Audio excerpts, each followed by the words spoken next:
Irmãos, família, né, é um tema de suma importância.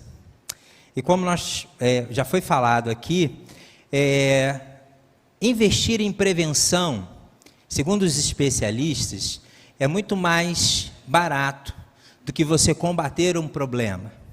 Então, invista na sua família de forma preventiva. É muito mais saudável e muito menos custoso quando nós investimos na nossa família de forma preventiva. Como foi dito aqui, os grupos, por exemplo, de crescimento que são levantados aqui na igreja, que foram levantados, não são grupos para resolver problemas somente, mas quem sabe são grupos que vão facilitar, né, em te ajudar preventivamente a evitar qualquer situação mais gravosa no seu casamento, na sua família, na criação de filhos. Então que você tenha, né, esse olhar, né, cuidadoso com a sua família, olhar, né, com carinho a respeito daquilo que você tem investido.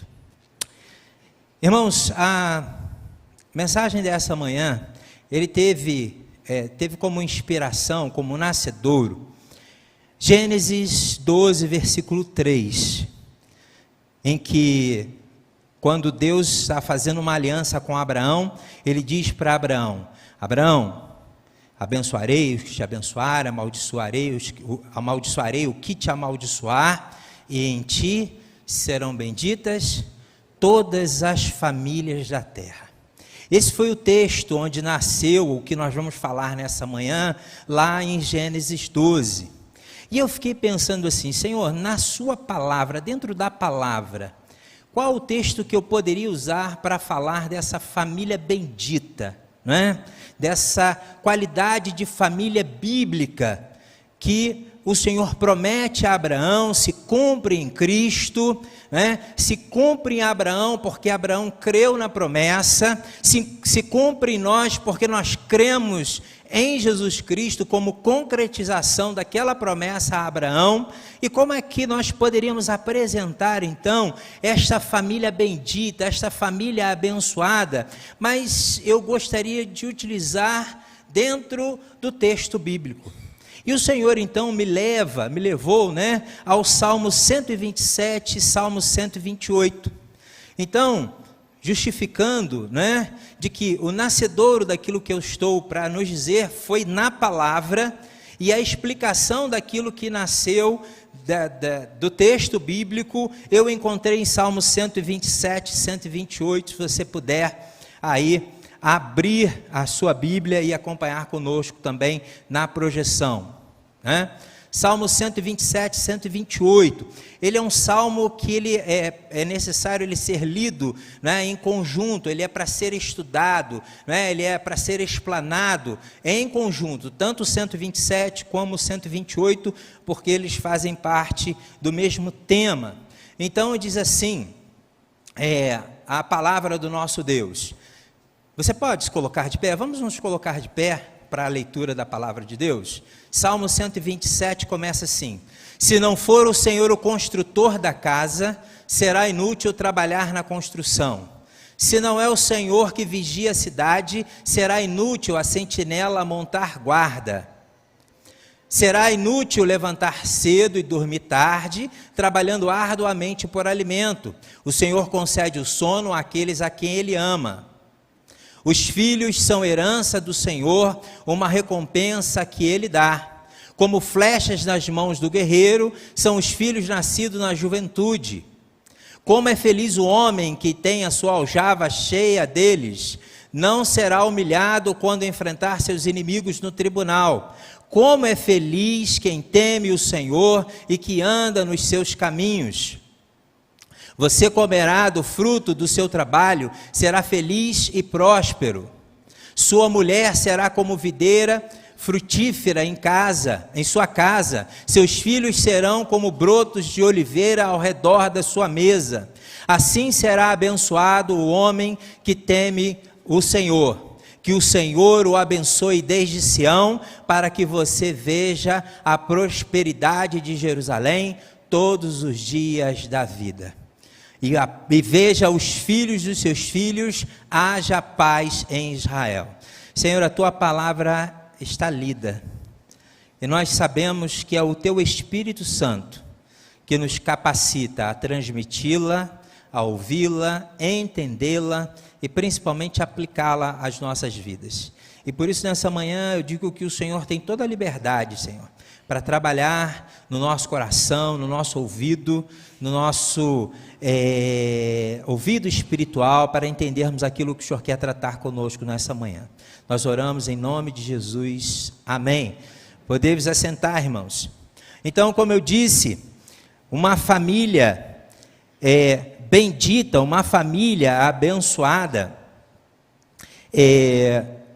nós podemos ler aqui o que nos diz o Salmo 127, 128.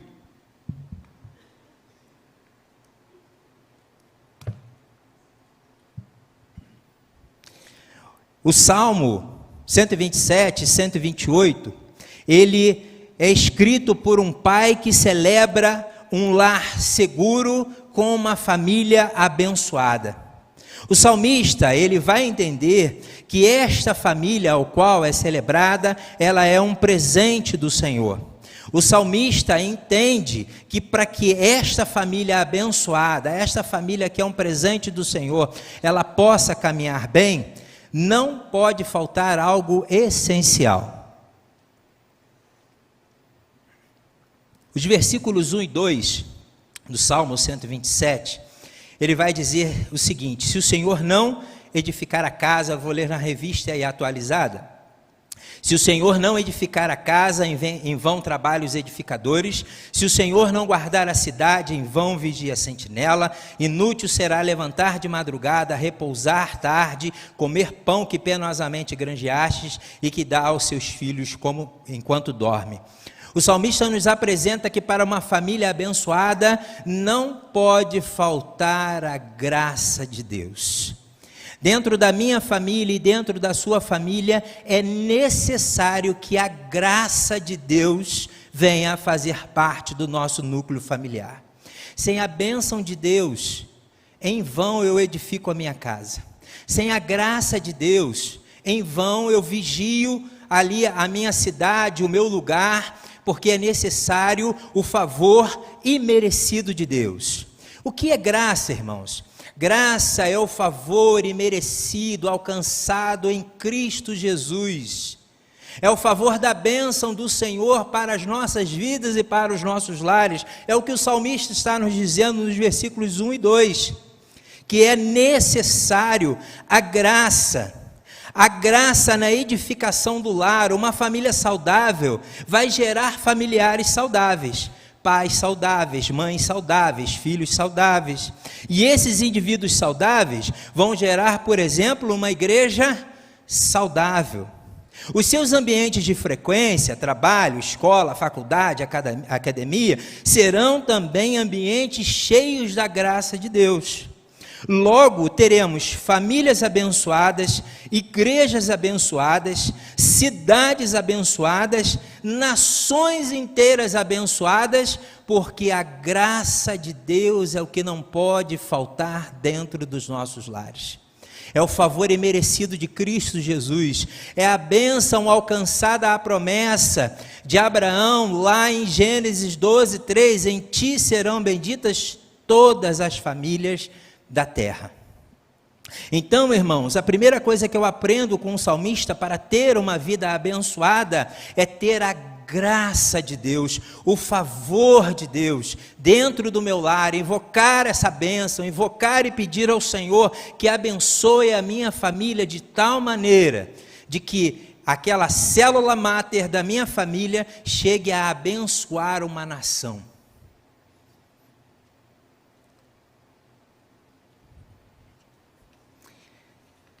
O salmista continua, não só ter a graça dentro da sua família, mas é necessário invocar essa graça na guarda da cidade.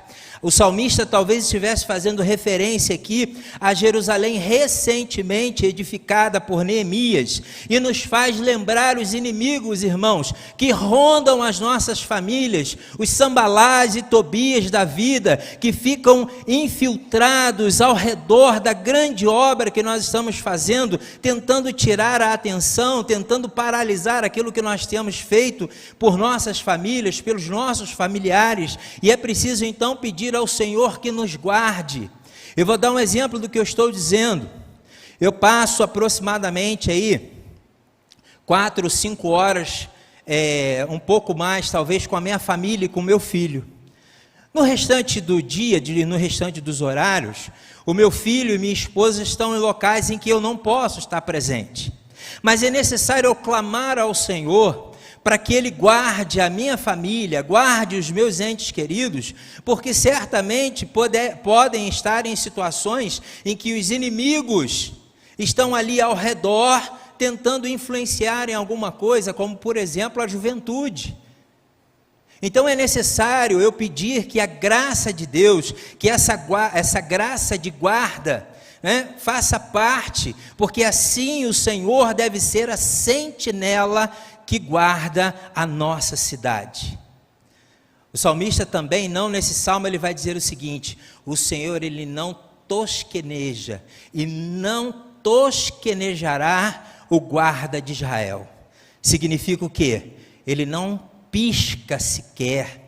Irmãos, e é necessário uma guarda efetiva ao nosso lar, ao nosso redor, sobre nós, nos conduzindo, e o Senhor está dizendo o seguinte: é necessário sim a graça da guarda do Senhor sobre a minha vida, sobre a sua vida, sobre aqueles que que estão conosco dentro do nosso núcleo familiar. É necessário.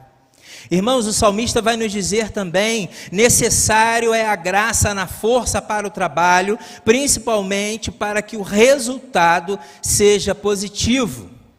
E ele vai falar aqui no versículo 2, aqui é a figura de um agricultor que se levanta de madrugada, lança ali a sua plantação ao solo e vai aguardar o resultado. De quem pode vir esse resultado, irmãos? De quem pode vir o resultado daquilo que é plantado? Somente das mãos do Senhor e das bênçãos do Senhor, porque enquanto aquele agricultor dorme, faz com que a plantação produza enquanto ele descansa. Graças a este Deus que nos dá graça, irmãos, até mesmo enquanto dormimos.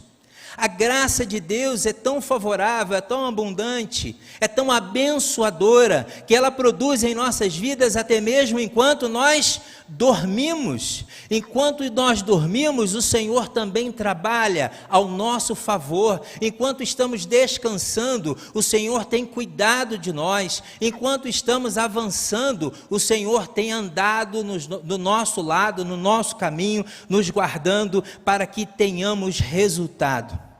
Então, sabe o resultado do seu trabalho? Sabe o resultado do seu esforço? Sabe o resultado das coisas que o Senhor tem feito? Não é resultado das suas mãos, resultado da graça de Deus, que abunda em bênção sobre a sua vida e sobre a sua família. Esse é o resultado. Então, o que não pode faltar numa família, segundo o Salmo 127, versículo 1 e 2? É a graça de Deus, representada em Cristo Jesus, que morreu por mim e por você, pelos nossos pecados. Irmãos, para reconhecer a graça de Deus, para que eu entenda a necessidade da graça de Deus, primeiro há uma necessidade de me reconhecer como pecador, necessitado de um Salvador. E não há salvação em nenhum outro, a não ser Cristo Jesus, que morreu por mim e por você. Então, o que não pode faltar na minha família, na sua família, segundo o Salmo 127, com base nas famílias benditas, é a graça de Deus. O salmista continua, irmãos, versículo 3 do Salmo 127, ele vai dizer o seguinte: herança do Senhor são os filhos, o fruto do ventre do seu galardão. Irmãos, é interessante isso aqui, porque para aqueles dias, a questão, né, de ter muitos filhos era algo relacionado também, por exemplo, à prosperidade, e não somente à posteridade. Por quê? A mão de obra, naqueles dias, era uma mão de obra, o quê? Agrícola, familiar. Quanto mais filhos a pessoa tivesse, muito mais o quê? Mão de obra ela teria, muito mais próspera ela seria. Então o salmista está dizendo o seguinte: filhos, quer nos apontar para algo muito interessante. Filho é prosperidade. Hoje, né? Eu estava conversando com Marcelo e Soraya, é isso? Marcelo? Jerusa, desculpe, né? Irmãos, como é bom ver os nossos filhos prosperarem. Ontem eles estavam nos contando que o Lucas, né, foi receber uma homenagem na escola onde ele estuda por ter tirado a maior nota na sala. Irmãos, olhar para a nossa prole e ver a nossa prole prosperando, isso é algo tremendo, isso é algo abençoador. Você ver os seus filhos avançando, você ver os seus filhos conquistando, você ver os seus filhos fincando bandeiras onde jamais poderíamos imaginar. Isso é bênção, herança, é prosperidade no Senhor. Os nossos filhos alcançando talvez algo que jamais poderíamos alcançar. Essa é uma bênção da graça do Senhor. Filho é prosperidade. Filho também é posteridade. Hoje, José da Silveira e Jurema Rosa Leal, que são os meus pais, não estão mais aqui. Mas eu sou a posteridade daqueles que fizeram a mim gerar. Hoje eu estou representando o nome da família Silveira. Não estão mais aqui, mas a posteridade está representada, assim como todos vocês certamente representam alguém significativo na vida de vocês, que talvez não esteja mais aqui, mas representam a posteridade daqueles que geraram vidas a você.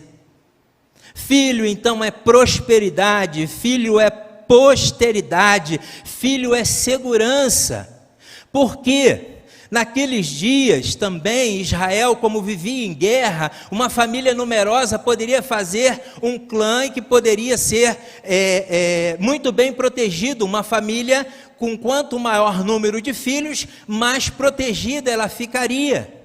Então, irmãos, filhos, e nós somos, ainda que você não os tenha, mas nós somos filhos, nós apontamos para um caminho de prosperidade, de posteridade e também de segurança nas conquistas que nós podemos alcançar.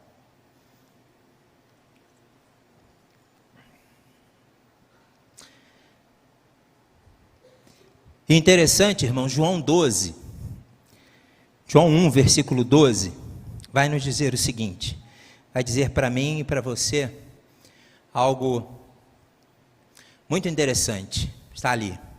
Contudo, aos que receberam e aos que creram em seu nome, deles o direito de se tornarem filhos de Deus. João está dizendo o seguinte: você crê em Jesus? Você creu em Jesus? Então foi nos dado o direito à filiação. E em Cristo eu sou próspero, em Cristo eu tenho uma posteridade e em Cristo eu tenho segurança. Sabe por quê, meus irmãos?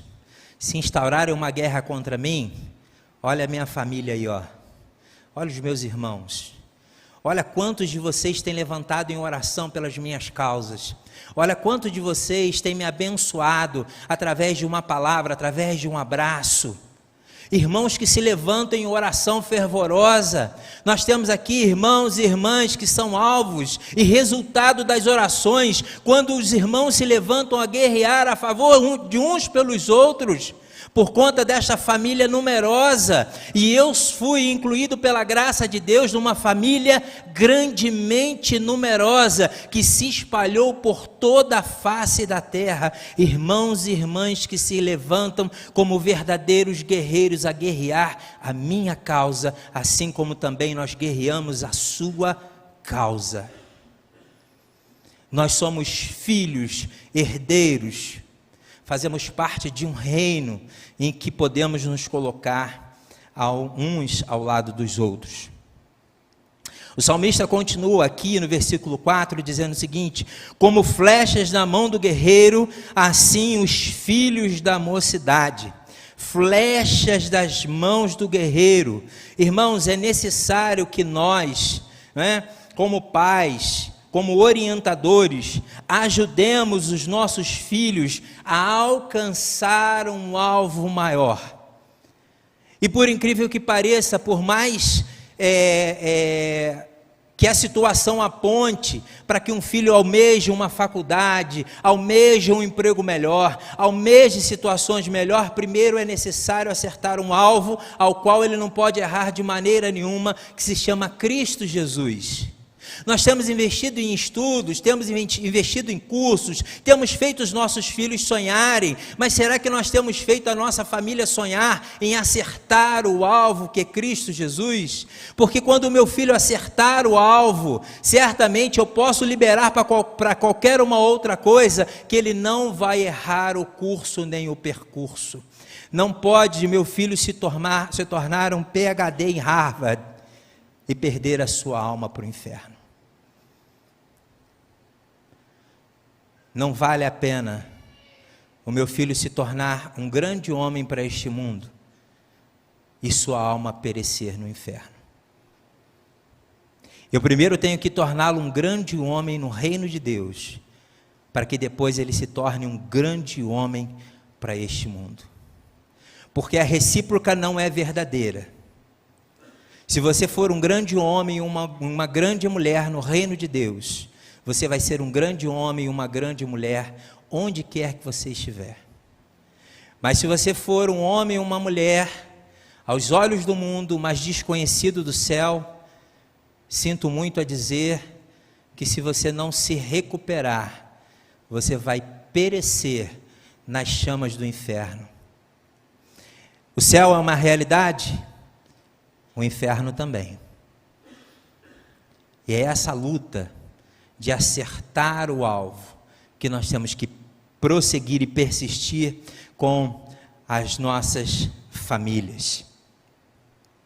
Então, irmãos, e é interessante que o que o texto diz? Como flechas na mão de um fracassado, de um medroso, de um insensato. As flechas estão na mão de quem, irmãos? Como é que Deus coloca a minha vida? De um guerreiro. As flechas não estão nas mãos daquele que, porventura, humanamente eu posso dizer que posso fraquejar, mas o texto vai me dizer que as flechas estão nas mãos de um guerreiro. Não estão nas mãos daquele que porventura vai fraquejar. O texto está me dizendo o seguinte: eu tenho que fazer como um guerreiro. Eu tenho que atirar até acertar. Pastor Tiago Lincoln nos traz sempre uma fala de um outro pastor que ele diz o seguinte: você tem que levar as pessoas a Cristo até que lá elas permaneçam. Eu tenho que levar o meu filho a Cristo, até que lá ele permaneça, nem que seja com 60, 70 anos. Eu tenho que levar a minha esposa a Cristo, até que lá ela permaneça. A minha esposa tem que me levar a Cristo, até que eu permaneça.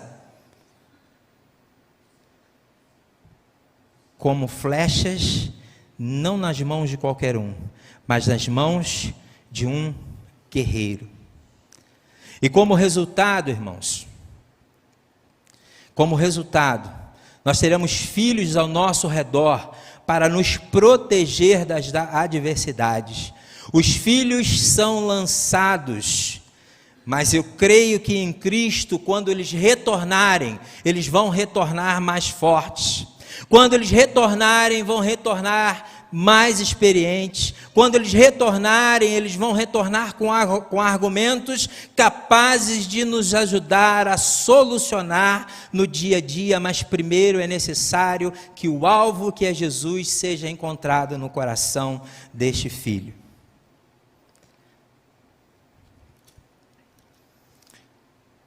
O Salmo 128, como eu disse, é a continuação dessa explanação e dessa ideia.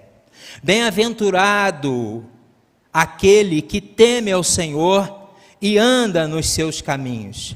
O versículo 1 vai nos falar sobre temor, e eu quero dizer para você que temor é diferente de medo.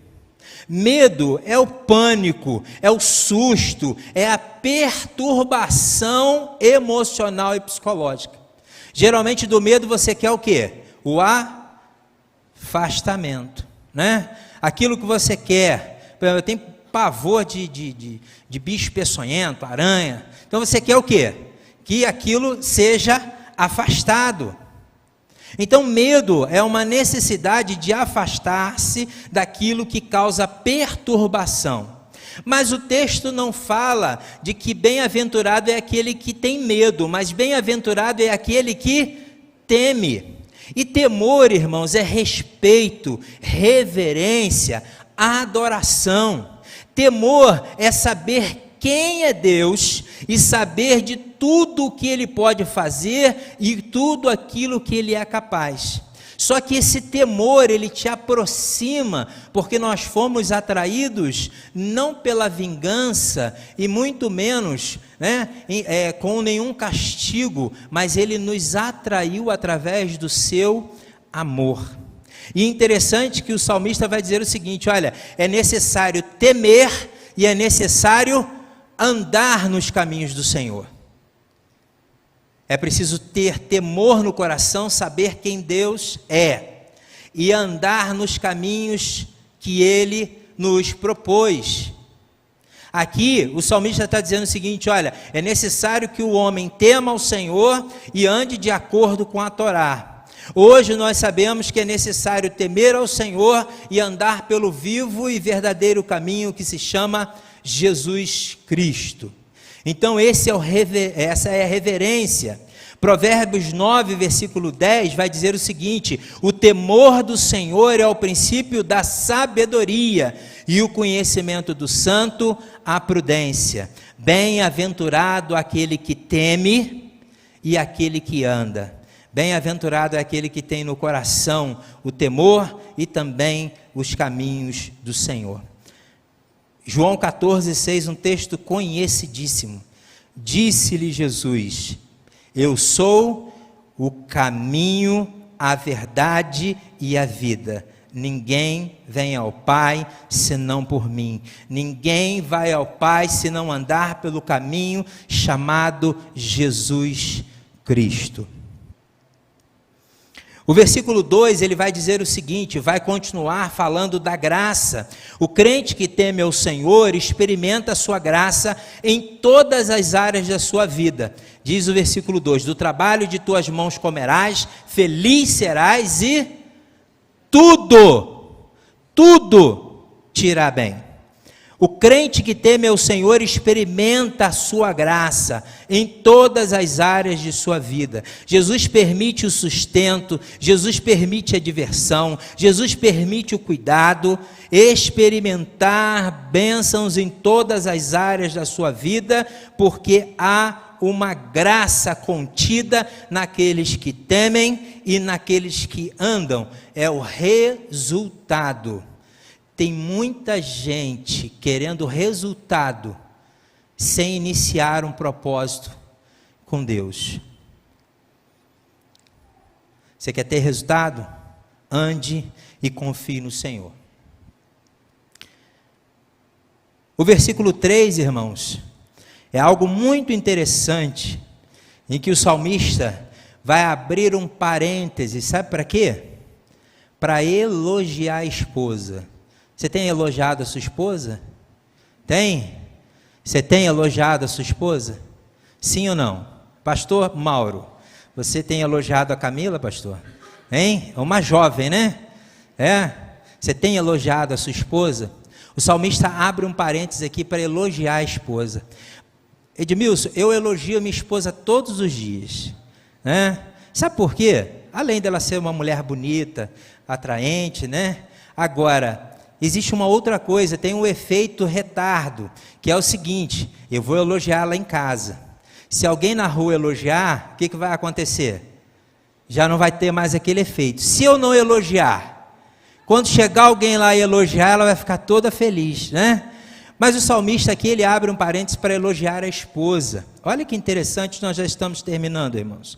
Tua esposa no interior de tua casa será como videira, como a videira frutífera, e os teus filhos como rebento de oliveira.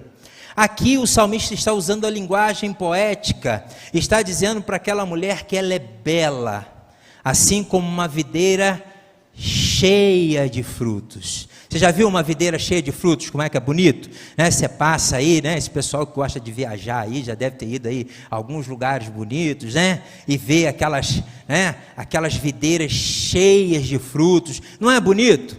Aí ele está dizendo o seguinte, né? Ele está fazendo um elogio gospel àquela mulher: olha, você é bonita igual aquela videira que está lá fora, cheia de frutos. Aí a mulher fica toda feliz, contente por causa daquele elogio. Olha, mulher, né? A tua esposa no interior da tua casa será como videira frutífera. A beleza é uma mulher vistosa, nos lembra Provérbios 31. Ele vai dizer, é uma mulher que mantém a fertilidade, a maternidade, é uma mulher que produz, é uma mulher que traz alegria para dentro de casa. É o que o salmista está dizendo aqui a respeito de uma família que é abençoada. Irmãos, diz aqui, muito interessante, o que o salmista também vai falar a respeito de filhos como rebentos da oliveira. Diz assim: será como a videira frutífera, teus filhos como o rebento das oliveiras. Olha que coisa linda a respeito dessa figura de linguagem que o salmista utiliza aqui. Filhos como o rebento da oliveira ao redor da tua mesa. Quando a oliveira deixa de ser frutífera, ou seja, ela, né, morre, ou então está a ponto de morrer, o que os agricultores fazem? Eles não cortam aquela oliveira infrutífera, ela permanece. Então o agricultor, ele vai pegar os rebentos ou as mudas e colocar e plantar ao redor daquela oliveira infrutífera. E o que vai acontecer? As raízes novas vão se entrelaçar com as raízes velhas, e a partir daquele momento serão todos uma única árvore que volta a produzir. Sabe o que significa isso? Filhos ao redor, como rebento ao redor da sua mesa. Quando nós estivermos velhinhos, os nossos filhos vão nos rodear, e com as suas raízes vão nos alimentar, e teremos força naqueles que nos dão força ao nosso redor. Então, como rebentos da oliveira, a roda. Quando os pais já estão velhos, os filhos devem dar sequência ao seu trabalho nessa terra, depois os netos e os bisnetos, da mesma raiz, e produzindo uma espécie de frutos. Vejamos aqui 2 textos a respeito dessa raiz, que vai nos falar Isaías 11:1 e Isaías 11:10. Como surgirá do tronco de Jessé, e das suas raízes brotará um renovo. Esse renovo é Jesus. Como é que Paulo vai nos dizer que nós estávamos no pecado? Nós estávamos mortos. E aí Jesus vem como um renovo e me pega e se liga a mim e lança suas raízes. E o que acontece comigo? O que acontece comigo? Eu renasço, eu vou renascer. Isaías 11:10 também vai dizer o seguinte: naquele dia as nações buscarão a raiz de Jessé, que será uma bandeira para os povos, e o seu lugar de descanso será glorioso. Quem é a raiz de Jessé, ou a raiz de Davi? Jesus, a bênção das famílias. Em ti serão benditas todas, todas, todas, todas, todas, todas, todas, todas, todas, todas, todas, todas, todas, todas, todas as famílias da terra. Nenhum de vocês fica fora dessa bênção, a menos que você queira ficar. Que Jesus seja a raiz na sua família. Que Jesus enraize a ponto de você se confundir com Ele e não saber onde você começa e onde Jesus termina.